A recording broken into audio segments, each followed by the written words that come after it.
Today, Samsung is one of the largest producers of electronic devices, specializing in the production of a wide variety of consumer and industry electronics, including appliances, digital media devices, memory chips, and integrated systems. But where did the world-renowned tech giant come from? Where did it all start for Samsung? Well, to learn all about Samsung's past, stay tuned in this video because you're going to analyze how a grocery and noodle trading company transformed into the world's largest information technology company with a revenue worth $220 billion and a market capitalization of $520 billion, as highlighted by Forbes.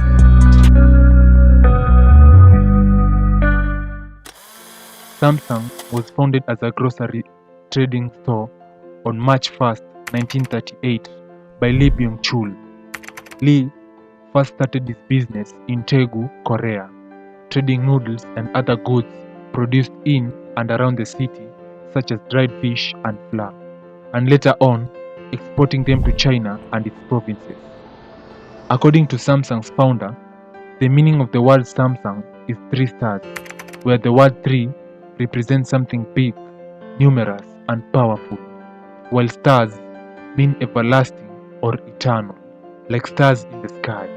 After the Korean War, Lee expanded his business into textiles and opened the largest woolen mill in Korea. He focused heavily on industrialization with the goal of helping his country redevelop itself after the war.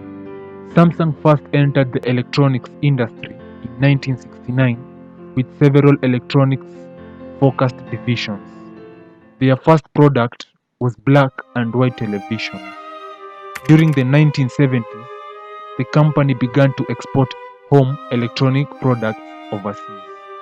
In the late 1970s and early 80s, witnessed the rapid expansion of Samsung's technology business. Separate semiconductors and electronic branches were established, and in 1978, an aerospace division was created. Samsung's data system, now Samsung SDs, was established in 1985 to serve business growing needs for system development.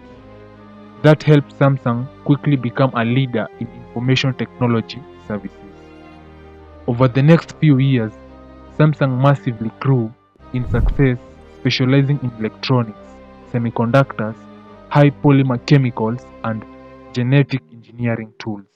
However, on its way up, the company faced arguably its biggest setback in its entire history. Unfortunately, Lee Byung-chul, the founder of the company, died in 1987. His demise left the company in a state of confusion and panic. Lee Kun-hee, the son of Lee Byung-chul, succeeded his father as the leader of the company. After much consideration, Samsung was split into 5 companies. The electronic firm remained under Lee Kun-hee's leadership, and the other sons and daughters of Lee Byung-chul ran the other 4 companies. Although Samsung is known for its great smartphones today, they were not so successful in the field. In the 1980s, Samsung began to explore the cell phone industry and released its own mobile phone to the South Korean public in 1988. However, at the time, the company was struggling and did not receive the desired sales. Other telecommunication giants such as Motorola dominated the mobile industry, holding a 60% share in the Korean mobile phone market compared to Samsung's 10%. Additionally, the company faced numerous challenges in the coming years, where their products were considered to be poor in quality and performance by the public. At some point, the company's management considered pulling out of the phone industry due to the numerous challenges. It was not until 1995, some years after Samsung's initial cell phone launch, that it was decided the company needed a new business strategy for its future. Lee Kun-hee chairman of Samsung Electric Industries, felt that the company was headed in the wrong direction, and as a result, he pioneered the following changes. Under what Lee termed as a new management concept, Samsung insisted that subordinates point out all errors to their bosses. It was decided that the company will focus more on modern and up-and-coming technologies, instead of the less successful products they were selling at the time. Such products were shelved and the company invested in new technologies. Driven by Lee Kun-hee's shake-up of Samsung's culture, Samsung continued to grow and expand as a tech company, eventually passing its rival Sony to become the 20th largest consumer company in the world.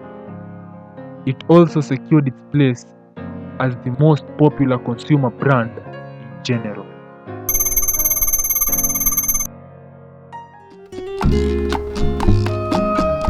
In June of 2010, the company witnessed the birth of Samsung's Galaxy smartphone series, which quickly not only became the company's most praised products, but were also among the best-selling smartphones in the world. Samsung also supplied the microprocessors for Apple's earliest iPhone models and was one of the largest microprocessor manufacturers in the world in the early 21st century. As the years progressed, the Galaxy series expanded to tablet computers with the introduction of the Galaxy Tab. Since the release of the Galaxy S, Samsung has created dozens of smartphones, each one outshining the last with new system updates and specs. Some releases, such as the Galaxy Note Edge, reached the absolute heights of success. Samsung has come a long way since its first smartphone release in 2010, with its most recent technological advances allowing the release of foldable smartphones such as the Samsung Galaxy Z Fold and the Galaxy Z Fold 2.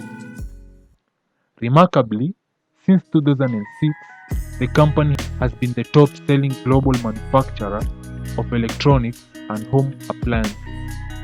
In 2020 alone, the South Korean-based company sold more than 267 million smartphones worldwide. As of 2021, the revenue of Samsung is worth $220 billion and has a market capitalization of $520 billion, as highlighted by Forbes. The global headquarters of Samsung is situated in Seoul, South Korea, and the chairman of the organization is Lee Jae-Yong. With its constant evolution in the technology industry, there's no doubt that Samsung will continue to create innovative products for users around the world. Who knows what amazing new technology Samsung will incorporate into its devices in the coming years. The only thing we know is that we'll be here to talk about it.